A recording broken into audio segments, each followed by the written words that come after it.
Hey, what's up everyone? Tyler here with Secureteam. Today I want to talk about something that's been brought up to me in the past, is continually being brought up, and we haven't really done many videos about this topic. So I have heard all of you loud and clear, and of course the topic I am talking about is the UFO phenomenon as it relates and links directly to our world's oceans. And the fact that nearly 95% of Earth's oceans are unexplored, completely unknown and unexplored, and that a large majority of the UFO sightings are happening near or around these large bodies of water. So today we're going to talk about a new story that has just come out regarding a unidentified low-frequency hum that has been detected in the ocean's, quote, twilight zone. However, if you'll bear with me, we will also dive, no pun intended, into the secrets that lurk in our ocean depths, and the fact that there may be alien forms of intelligent life that occupy the vast volumes of water that constitute our oceans, seas, and lakes. The largest of our oceans, the Pacific, covers 64 million square miles and reaches a depth of 36,198 feet, a depth that no ray of sunlight ever reaches. And as I stated before, underwater UFOs have been sighted on many occasions, lifting out of their submerged depths and taking off into the air. In an article entitled UFOs at 450 Fathoms, UFO reporter Ed Hyde told of the sighting made by Dr. R.J. Valia, a Brazilian scientist who saw a UFO smash through an estimated 40 feet of ice at the South Pole and roar into the sky at an amazing speed.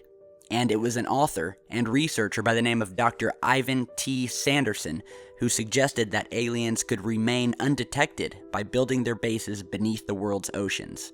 Dr. Sanderson found that by actual count, over 50% of the UFO sightings had occurred over, coming from, or plunging into or coming out of water. This includes oceans, seas, lakes, and reservoirs. Of the oceanic UFOs, and some term them USOs, or unidentified submersible objects, one was tracked by the U.S. Navy near Puerto Rico in 1963. Of course, many of these objects have been tracked over Puerto Rico since that time.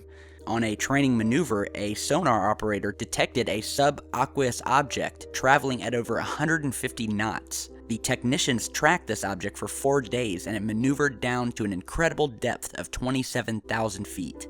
And for those of you who don't know, submarines in 1963 could not dive further than a fraction over a mile into the ocean deep. So what kind of submersible could withstand that tremendous ocean pressure? And how could it overcome the tremendous resistance of water moving at such an incredible speed as 150 knots? We will get into that question, but first, back to the story of this very odd, unidentified low-frequency hum that has been detected in the ocean's twilight zone. So, a group of researchers have recently stumbled across this unusual buzz, emerging only at dusk and dawn within the dark reaches of the ocean. As they will suggest when their research is presented at the annual Ocean Science meeting in New Orleans this week, this noise could be the, quote, dinner bell for a huge collection of creatures moving up and down the water column in order to feed in mass. However, this is just a theory, and the hum is, at this point, unidentified. They captured it using highly sensitive listening equipment that the team used to pick up this low-frequency hum at a sea depth of around 200 to 1,000 meters, or about 3,300 feet. No single type of marine creature could be matched to the noise. So remember that, which was a mere 3 to 6 decibels above the background noise of the ocean. And it's not really a loud sound. It sounds like a buzzing or a humming, and it goes on for about an hour or two, depending on the day, and it's coming from the mesopelagic zone, which is a dark world with limited food sources for many larger types of marine animal. Unlike surface waters, the light levels are insufficient for photosynthesis, so the general types of life forms found there are either herbivores or scavengers, feeding on the remnants of organisms or descending fecal matter. So, what they're trying to find out is what type of mysterious creature or creatures or object could be making this low-frequency noise. because it's not just a mostly dead region of the ocean. A 2015 study estimated that up to 90% of the world's fish may reside in this aquatic twilight zone, the zone that we've never explored before. These are depths that are so deep that it's almost impossible to explore even with today's technology. And this enigmatic sound is just the latest in a series of mysterious ocean noises that scientists are currently mulling over, most of which remain unexplained. So we have this question about the ocean, and the more I'm thinking about it, the more I agree with the fact that space, although one aspect of the UFO phenomenon and one of the places that these unidentified objects come from, we also have 95% of our oceans that are unexplored. And we have these UFO sightings in which these large discs have been seen busting out of the water and shooting off into space, or vice versa. We have had ships mysteriously disappear. You've all heard of the Bermuda Triangle, I'm sure. In 1968, there were 4 submarine disappearances that were never explained. And because of how deep the oceans were where these submarines disappeared, their remains have never been able to have been recovered, and likely never will. So they don't even know where the submarines went. Then we had the case of the so-called cannibal shark in Australia, in which basically scientists had recovered a tag, an electronic tag, that they had placed on a giant 9-foot-long great white shark. And this is the great white. This is the lion of the ocean. There's nothing that tops the great white shark. It is a man-eater, and it is a beast. It's a killer. And so they put a tag on this shark, and then later on they found the tag, and the shark was missing. And they discovered something extremely mysterious and unsettling. The shark had been swimming near the surface of the oceans when it suddenly and out of nowhere dove to a depth of almost 2,000 feet, and fast. The temperature on the tag going from 46 degrees Fahrenheit to 78 degrees Fahrenheit. And the only way the temperature could change that swiftly is if the shark had been eaten by something larger or taken in by something that had a higher temperature. And the best thing that the researchers or the mainstream media was able to come up with was that, oh, well, maybe it was another shark. So another shark ate this 9-foot-long great white and dragged it at an extremely high rate of speed to a depth of 2,000 feet within minutes. And by the way, there is nothing left of this shark. They found only the tag. So this shark was very quickly dragged to the depths of the ocean and disappeared. And they still have no idea what was behind it, other than their theory that it may have been a 2-ton colossal cannibal great white shark that did it. Then we have the numerous disappearances in the Bermuda Triangle, in which major tragedies and disappearances began in 1918 when the U.S. Navy ship the USS Cyclops disappeared in the stretch over the Atlantic Ocean. And further down the line in 1945, 5 Navy bombers got lost flying over the region, with compasses failing to work, eventually losing fuel and landing at sea, and were never seen again. And now the latest, one of many scientific theories, is that gas hydrates created sinkholes near the region. And really, that's just their best guess this year. There's no telling what their guess or cover story will be next year.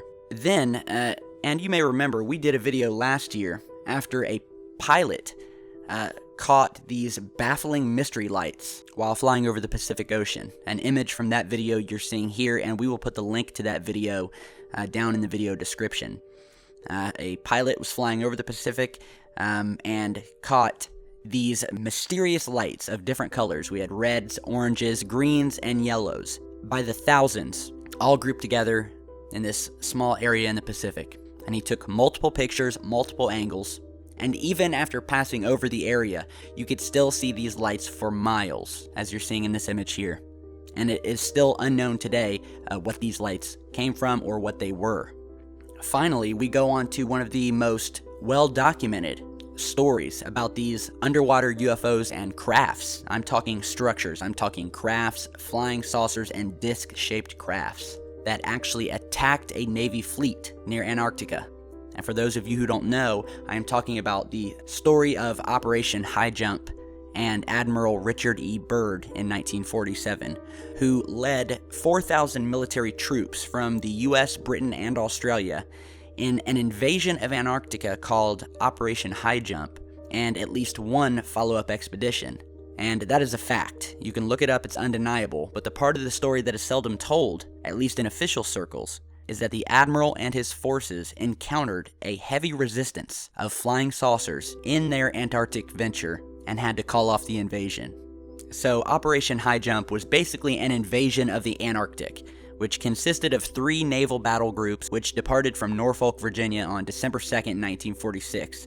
They were led by Admiral Richard E. Byrd's command ship, the icebreaker Northwind, and consisted of the catapult ship Pine Island and the destroyer Brownson, the aircraft carrier Philippine Sea, and a U.S. submarine and 2 other support vessels, not to mention 2 tankers and a float plane ship. So these guys rolled into Antarctica deep.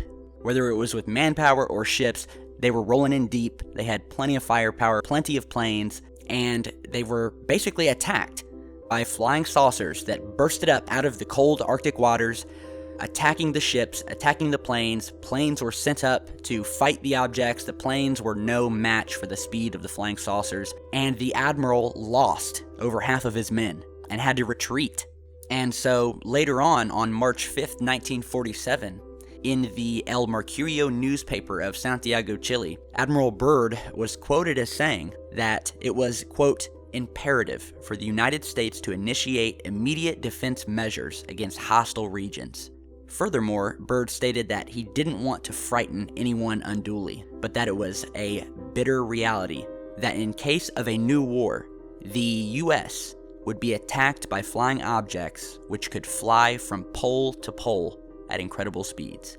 And these were not isolated remarks. Admiral Byrd later repeated each of these points of view, resulting from what he described as his personal knowledge, gathered both at the North and South Poles, before a news conference held for the International News Service. Admiral Byrd was hospitalized and died shortly thereafter in 1957, and many have suggested that he was murdered because of what he saw and for what he revealed. So, the bottom line here is that we don't really know what's happening on our own planet, let alone space. We recently covered the Baltic Sea anomaly, which is this large circular-looking ship or object that was caught at the bottom of the ocean, and it had some very interesting surface features and characteristics. And we still don't know what it is. And so we have these lights, and we have these sightings, and we have these disappearances. We have these glowing objects. We have these sightings of saucers and other objects blowing out of the water and into space and vice versa. We have these millions of square miles of uncharted ocean that we have no idea what's down there. We have giant man-eating sharks that are disappearing, being dragged down to the depths with which we have never even gone ourselves. And we have decorated military men who have come out and told us point blank that there is a major threat to not just only our country but to Earth from a possibly hostile, although that's not confirmed, but nonetheless a group of flying objects that are currently residing underneath our oceans and have been seen traversing our north and south poles, as well as exiting our atmosphere, heading towards interstellar space. So you be the judge. It's a very interesting topic, and we will do more videos on the topic in future. So be sure to share, like, and subscribe if you like the work we do. I appreciate all your guys' comments, your concerns, your emails, your footage. This is a topic that's very close to our hearts, and we will get to the bottom of it. You guys have probably all seen that at the beginning of every video where we have the title displayed, and at the end of it you'll see the text flash reading, "Disclosure is coming." And we have always screamed to the top of our lungs that we wanted our government to usher in disclosure and to give the people the truth. However, I now believe that this disclosure is going to be left only up to us and other researchers in the field. So that's what we're here doing, that's what we're working toward, and all else be damned, we're gonna get there, little by little. So stick with us here, we'll stick with you guys, we'll keep on fighting the good fight and rocking and rolling. So stick around, we've got a lot more to come, and as always, stay safe.